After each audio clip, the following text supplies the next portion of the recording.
Hello viewers, कैसे हैं आप लोग।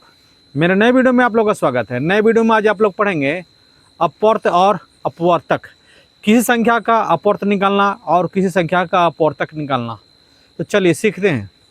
आइए वीडियो को शुरू करते हैं। सबसे पहले अपवर्त को हम लोग गुणज भी कहते हैं, इंग्लिश में हम लोग उसको मल्टीपल कहते हैं। और दूसरी तरफ हम लोग अपवर्तक को देखेंगे, जिसको इंग्लिश में लोग फैक्टर कहते हैं। तो चलिए अपवर्त को सीखने के लिए सबसे पहले हम लोग क्या करते हैं, प्राकृत संख्या को देखते हैं, नेचुरल नंबर को देखते हैं। नेचुरल नंबर होता क्या है, देखिए नेचुरल नंबर होता है 1 2 3 4 और आगे इस तरह संख्याएं लिखी जा सकती हैं अनंत तक। सारी संख्याएं प्राकृत संख्या कहलाती हैं। इसमें सबसे छोटी संख्या 1 होती है। प्राकृत संख्या में सबसे छोटी संख्या 1 होती है। क्लियर ना। और उसको कहाँ तक लिख सकते हैं, अनंत तक। इसका कोई अंतर नहीं है। आगे आइए, तो इस प्राकृत संख्या का यूज करेंगे इसमें अपवर्त में। तो चलिए किसी संख्या का अपवर्त निकालने के लिए इस संख्या का यूज करेंगे। चलिए आगे देखिए, एक संख्या हमने उदाहरण के लिए 4 लिया। क्या लिया, 4। उदाहरण के लिए हमने 4 लिया। इसके 4 के हम लोग अपवर्त निकालते हैं। 4 के अपवर्त को ज्ञात करते हैं। तो 4 के अपवर्त को ज्ञात करना है तो 4 में 1 का मल्टीप्लाई कर दीजिए, 1 का गुणा कीजिए। 4 में 1 का गुणा, फिर 4 में इसी प्राकृत संख्या से गुणा 2 से, फिर 4 में अगले प्राकृत संख्या से गुणा, फिर 4 में अगले प्राकृत संख्या से गुणा। इस प्रकार हम लोग आगे बढ़ते जाएंगे और अनंत 4 के अपवर्त को ज्ञात कर सकते हैं। तो अगर मल्टीप्लाई करें तो 4 आ जाएगा, 8 आ जाएगा, 4 3 12 आ जाएगा, 16 आ जाएगा, 4 4 8 12 16, इसके बाद 20 24।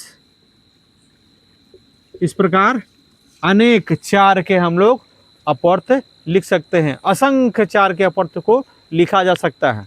ठीक ना। केवल करना क्या है, प्राकृत संख्या से एक एक करके मल्टीप्लाई करते जाइए। किसी संख्या का हम लोग अपवर्त ज्ञात कर सकते हैं। चलिए एक और आसान तरीका देखिए। अगली संख्या हम लोग 5 लेते हैं। 5 के अपवर्त ज्ञात करते हैं। 5 के अपवर्त ज्ञात करना होगा, 5 का टेबल पढ़ दीजिए।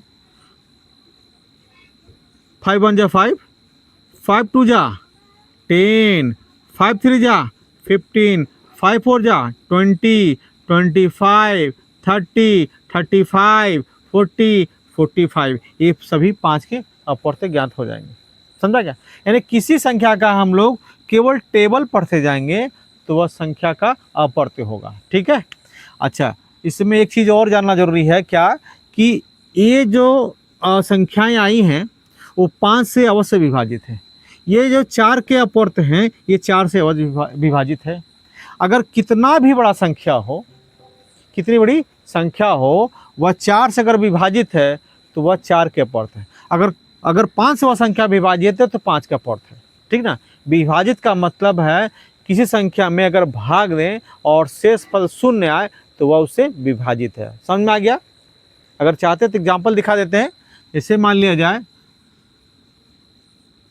2 है और 2 है और 2 0 है। इसको चेक करना है 5 से यह विभाजित है या नहीं। फिर 5 4 जा 20 आ गया, 2 यहाँ आ गया, यहाँ 0 आ गया, 0 निकल 5 4 जा 20। ये देखिए शेषफल कितना आया, 0 आ गया। शेषफल कितना आ गया, 0। तो ये क्या है, 220 यानी 220 5 से विभाजित है। इसी प्रकार कोई भी संख्या अगर जिस संख्या से विभाजित होगी वह उसका अपवर्त होगा। ठीक है, यानी गुणज होगा, यानी मल्टीपल होगा। क्लियर हो गया। अब हम लोग फैक्टर को देखते हैं। फैक्टर क्या है, किसी संख्या का फैक्टर निकालते हैं। जैसे एग्जाम्पल के लिए हम लोग यहाँ भी 4 लेते हैं। 4 के कितने फैक्टर होंगे, 1, क्योंकि 1 से विभाजित हो जाता है, यानी भाग देने पर पूरी तरह से कट जाता है, शेषफल शून्य आता है। 2 है, 2 से भी अब विभाजित हो जाता है। 3 तो है ना, 3 से विभाजित नहीं होगा, फिर ये 4 से हो जाएगा। बस यही खत्म है।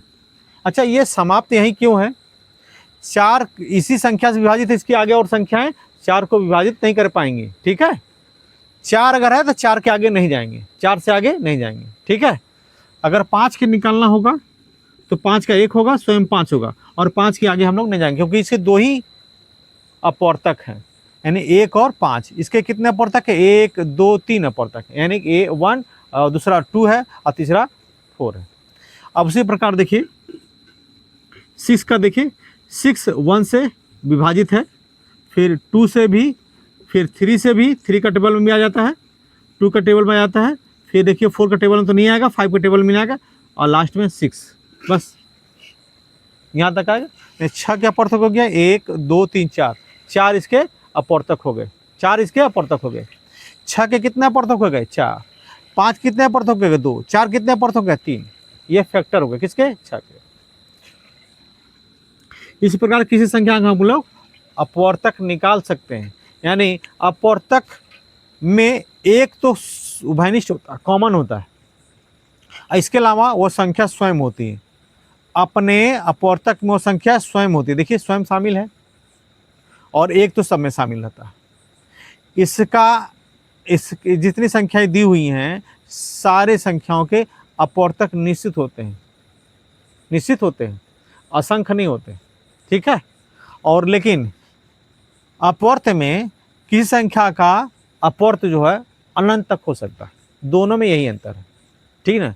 एक चीज और बता दें, अपवर्तक क आता है, अंत में क्या है? क से याद है कम, इसमें कम आ रहा है, इसमें क्या आ रहा है? कम आ रहा है, इसमें अपवर्तक क्या होते हैं? कम होते हैं।